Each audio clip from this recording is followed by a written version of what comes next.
സമൂഹമാധ്യമങ്ങളിൽ മുഴുവനും ആദില നൂറ എന്ന് പറയുന്ന ലെസ്ബിയൻ കപ്പിൾസും അതോടൊപ്പം മലബാർ ഗോൾഡിൻ്റെ സഹസ്ഥാപകനുമായിട്ടുള്ള ഫൈസൽ മലബാർ എന്ന് പറയുന്ന വ്യക്തിയുമായി ബന്ധപ്പെട്ടുകൊണ്ടുള്ള വിഷയങ്ങളാണ് അധികവും കാണാൻ കഴിയുന്നത്. സമൂഹമാധ്യമങ്ങളിൽ വലിയ രീതിയിൽ ചർച്ചയാണ്. ഫൈസൽ മലബാർ എന്ന് പറയുന്ന വ്യക്തിക്ക് നേരെ വലിയ രീതിയിലുള്ള ഒരു സൈബർ അറ്റാക്ക് അല്ലെങ്കിൽ വലിയ രീതിയിൽ അദ്ദേഹത്തെ വിമർശിക്കുന്ന കാഴ്ചകളാണ് കാണാൻ കഴിയുന്നത്. എന്നാൽ എന്തുകൊണ്ടാണ് ഫൈസൽ മലബാർ അദ്ദേഹത്തിന് ഇത്രയധികം സമൂഹമാധ്യമങ്ങളിലൂടെ പല വിധത്തിലുള്ള ആ ഒരു സൈബർ അറ്റാക്കുകൾ നേരിടേണ്ടി വരുന്നു എന്നുള്ളതിൻ്റെ കാരണം മറ്റൊന്നുമല്ല, ആദില നൂറ എന്ന് പറയുന്ന കപ്പിൾസുമായി ബന്ധപ്പെട്ടുകൊണ്ടുള്ള ഒരു വിഷയമായതുകൊണ്ട് തന്നെയാണ്. ഒരുപക്ഷെ ആദിലയും നൂറയും നിങ്ങൾക്ക് എല്ലാവർക്കും അറിയുമായിരിക്കും. ലെസ്ബിയനായി ജീവിക്കുന്ന രണ്ടുപേരാണ്. ഈ രണ്ടുപേരെയും ഏഷ്യാനെറ്റ് ഇക്കഴിഞ്ഞ ബിഗ് ബോസ് എന്ന് പറയുന്ന പരിപാടിയിൽ കൊണ്ടുവരികയും അവർക്ക് വലിയ രീതിയിലൊരു പോപ്പുലാരിറ്റി നേടിക്കൊടുക്കുകയും ചെയ്തു. ലെസ്ബിയൻ എന്ന് പറയുന്ന ആ ഒരു വിഭാഗത്തിൽ ജീവിക്കുന്ന രണ്ടു സ്ത്രീകളെ കൊണ്ടുവന്നുകൊണ്ട് അത്തരത്തിൽ ജീവിക്കാൻ മറ്റുള്ളവരെ പ്രോത്സാഹിപ്പിക്കുന്ന തരത്തിലുള്ള പ്രവർത്തനമായിരുന്നു ഏഷ്യാനെറ്റിൻ്റെ ബിഗ് ബോസ് എന്ന് പറയുന്ന പരിപാടിക്ക് പിന്നിൽ പ്രവർത്തിച്ച സംഘാടകരുടെ പ്രധാന ഉദ്ദേശമെന്ന് പറയുന്നത്. അതുകൊണ്ടാണല്ലോ ലെസ്ബിയൻ കപ്പിൾസിനെ ആദ്യമായി ഏഷ്യാനെറ്റ് ബിഗ് ബോസ് എന്ന് പറയുന്ന പരിപാടിയിലേക്ക് കൊണ്ടുവരുന്നത്. അതിനു മുമ്പുള്ള ബിഗ് ബോസ് പരിപാടികളിൽ നിന്നും വ്യത്യസ്തമായി കൊണ്ടായിരുന്നു ആദ്യമായി ഇവരെ അവിടേക്ക് എത്തിച്ചത്. അത്തരത്തിൽ ലെസ്ബിയനായി ജീവിക്കുന്ന രണ്ടുപേരെയും അത്തരം പരിപാടികളിലേക്ക് കൊണ്ടുവന്നുകൊണ്ട് സമൂഹത്തിനെ തെറ്റായ രീതിയിലേക്ക് കൊണ്ടുപോകുന്നു എന്നുള്ള വിഷയത്തെ ആസ്പദമാക്കി പല വീഡിയോകൾ ഞാൻ എൻ്റെ യൂട്യൂബിലൂടെ അപ്ലോഡ് ചെയ്യുകയും ചെയ്തു. ഏതായാലും കാര്യം അവിടെ ഇരിക്കട്ടെ. പറഞ്ഞു വരുന്നത് ഫൈസൽ മലബാർ എന്ന് പറയുന്ന വ്യക്തിക്ക് നേരെ നടക്കുന്ന ആ വലിയ സൈബർ അറ്റാക്കുകളെ കുറിച്ച് തന്നെയാണ്. സംഭവം എന്താണെന്ന് വെച്ചാൽ, ഫൈസൽ മലബാർ എന്ന് പറയുന്ന വ്യക്തിയെ ഒരുപക്ഷെ നിങ്ങൾക്ക് എല്ലാവർക്കും അറിയുമായിരിക്കും.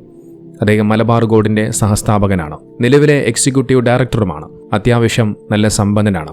അതോടൊപ്പം അദ്ദേഹം ഒരു വ്യവസായി എന്നതിൽ ഉപരിയായിക്കൊണ്ട് നിർധനരായ ഒരുപാട് ആളുകൾക്ക് സഹായം എത്തിക്കുന്നുണ്ട്. ഒരുപാട് ആളുകൾക്ക് വീട് വെച്ച് കൊടുക്കുന്നുണ്ട്.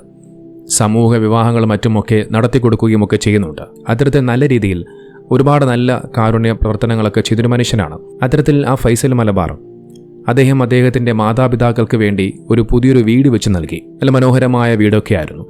2 ദിവസങ്ങൾക്ക് മുമ്പായിരുന്നു ആ വീടിൻ്റെ ഗൃഹപ്രവേശനം, അതായത് പാലുകാച്ചൽ.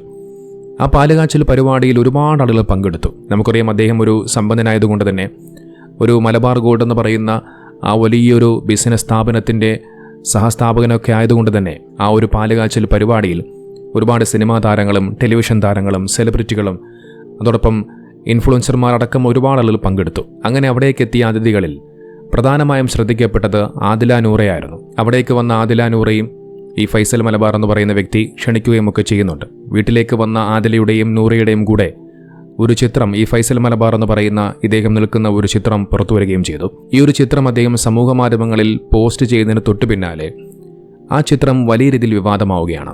ആദില നൂറ എന്ന് പറയുന്ന ലെസ്ബിയൻ കപ്പിൾസിനെ നിങ്ങൾ പിന്തുണയ്ക്കുകയാണോ, നിങ്ങളും അവരെ പ്രോത്സാഹിപ്പിക്കുകയാണോ എന്നടക്കമുള്ള ഒരുപാട് ചോദ്യങ്ങൾ ഉയർന്നു വന്നു. നിങ്ങളുടെ മക്കളും ഇതുപോലെ ലെസ്ബിയൻ എന്ന് പറയുന്ന ഒരു ആശയത്തിലേക്ക് പോയി കഴിഞ്ഞാൽ നിങ്ങളും ഇതിനെ പ്രോത്സാഹിപ്പിക്കുമോ? അത്തരത്തിലുള്ള പല ചോദ്യങ്ങൾ പല കോണുകളിൽ നിന്നും ഉയർന്നു വന്നുകൊണ്ടേയിരുന്നു. അങ്ങനെ വലിയ രീതിയിലുള്ള വിമർശനങ്ങൾ ഉയർന്നു വന്നതോടുകൂടി ഫൈസൽ മലബാർ അദ്ദേഹം സമൂഹ മാധ്യമങ്ങളിൽ കൂടി കഴിഞ്ഞ ദിവസം ഒരു പോസ്റ്റ് ഇട്ടു. ആ പോസ്റ്റ് ഇങ്ങനെയാണ്: എൻ്റെ ഗൃഹപ്രവേശന ചടങ്ങുകളിൽ സമൂഹത്തിലെ വ്യത്യസ്ത മേഖലകളിൽ നിന്നുള്ള നിരവധി പ്രമുഖ വ്യക്തികൾ പങ്കെടുത്തു.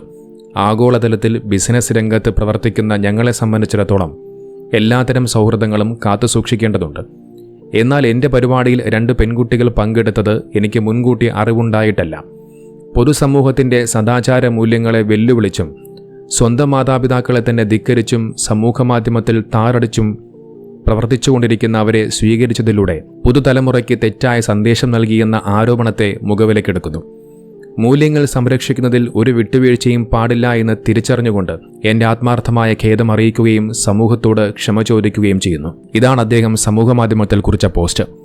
ഈ ഒരു പോസ്റ്റിൽ അദ്ദേഹം ഖേദം പ്രകടിപ്പിക്കുകയാണ്. ആദിലയും നൂറയും എൻ്റെ അറിവോടുകൂടിയെല്ലാം വീട്ടിലേക്ക് വന്നത് ചുരുക്കി പറഞ്ഞാൽ വലിഞ്ഞുകയറി വന്നതാണ് എന്നാണ് അദ്ദേഹം ഉദ്ദേശിക്കുന്നത്.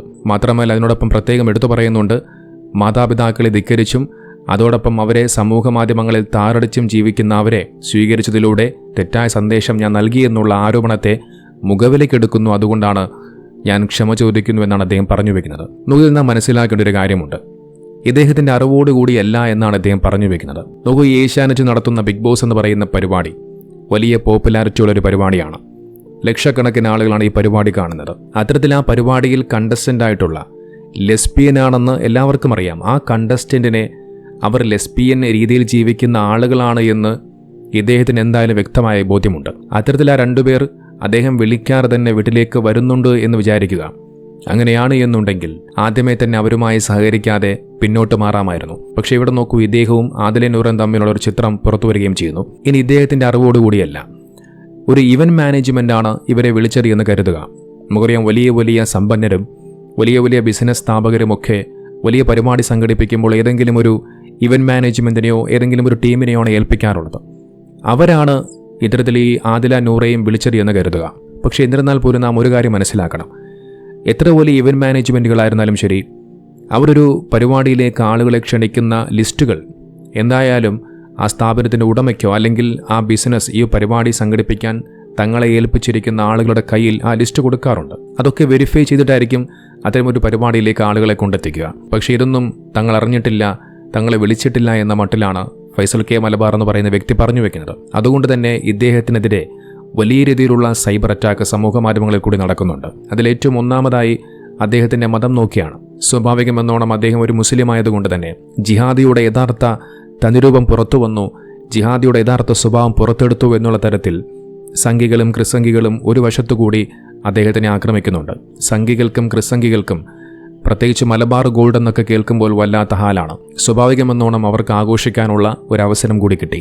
അതോടൊപ്പം മറ്റു ചിലർ പറയുന്നത് ലെസ്ബിയൻ ആശയത്തെ എതിർക്കുന്ന ആളുകൾ അവർ ഇതിനെതിരെ പ്രതികരിച്ചതുകൊണ്ടാണ് അവസാനം ഇത്തരമൊരു പോസ്റ്റ് ഫൈസൽ മലബാറിന് ഇടേണ്ടി വന്നു എന്നുള്ളതാണ് പറഞ്ഞു വെക്കുന്നത്. മറ്റു കൂട്ടർ പറയുന്നത് ഇത് നിങ്ങൾ ചെയ്തത് വലിയ മോശമായി പോയി, നിങ്ങൾക്ക് ആദ്യമേ അവരെ വിളിക്കേണ്ടിയിരുന്നില്ല, ഇത് വിളിച്ചു വരുത്തി അപമാനിച്ചതുപോലെയാണ് എന്നുള്ള തരത്തിൽ വലിയ രീതിയിൽ വിമർശനങ്ങൾ ഉന്നയിക്കുന്നുണ്ട്.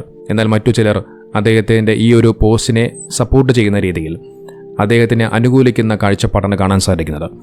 നിങ്ങൾ ചെയ്തത് ശരിയാണ്, മാതാപിതാക്കളെ ധിക്കരിക്കുകയും അതോടൊപ്പം സമൂഹ മാധ്യമങ്ങളിൽ കൂടി ആ മാതാപിതാക്കളെ കളിയാക്കുന്ന അല്ലെങ്കിൽ പരിഹസിക്കുന്ന ആ 2 പെൺകുട്ടികളോട് നിങ്ങൾ ഇങ്ങനെ തന്നെയാണ് ചെയ്യേണ്ടത് എന്നുള്ള തരത്തിലുള്ള ചില പ്രോത്സാഹനങ്ങളുമായി അദ്ദേഹത്തെ അനുകൂലിക്കുന്ന കമൻറ്റുകളുമായി രംഗത്ത് വരുന്നുണ്ട്. നമുക്ക് അദ്ദേഹത്തിനെതിരെ നടക്കുന്ന ഈ ഒരു വിഷയം അത് അദ്ദേഹം തന്നെ വിളിച്ചു വരുത്തിയതാണെന്ന് പറയേണ്ടി വരും. ഈ 2 പെൺകുട്ടികൾ മാതാപിതാക്കളെ ധിക്കരിച്ച കാര്യം, സമൂഹ മാധ്യമങ്ങളിൽ കൂടി മാതാപിതാക്കളെ ആക്ഷേപിക്കുന്ന കാര്യം അല്ലെങ്കിൽ കളിയാക്കുന്ന കാര്യം ഇദ്ദേഹത്തിന് നേരത്തെ അറിയില്ലായിരുന്നു. അറിയാമായിരുന്നിട്ടും എന്തിനാണ് അവരോടൊപ്പം ആ ഒരു ഫോട്ടോ എടുത്തത്? അദ്ദേഹത്തിന് താല്പര്യമില്ലായിരുന്നുവെങ്കിൽ, അദ്ദേഹം വിളിച്ചിട്ടില്ലായിരുന്നുവെങ്കിൽ അദ്ദേഹത്തിന് ആദ്യമേ തന്നെ അവിടെ നിന്നും ഒഴിഞ്ഞു മാറാമായിരുന്നു. നോക്കൂ, ആദിലയ്ക്കും നൂറയ്ക്കുമെതിരെ ബിഗ് ബോസ് എന്ന് പറയുന്ന പരിപാടിയിൽ ലക്ഷ്മി എന്ന് പറയുന്ന കണ്ടസ്റ്റന്റ് എടുത്തൊരു മനോഹരമായ നിലപാട്, ആ നിലപാട് സമൂഹ മാധ്യമങ്ങളിൽ വലിയ രീതിയിൽ ചർച്ചയായി.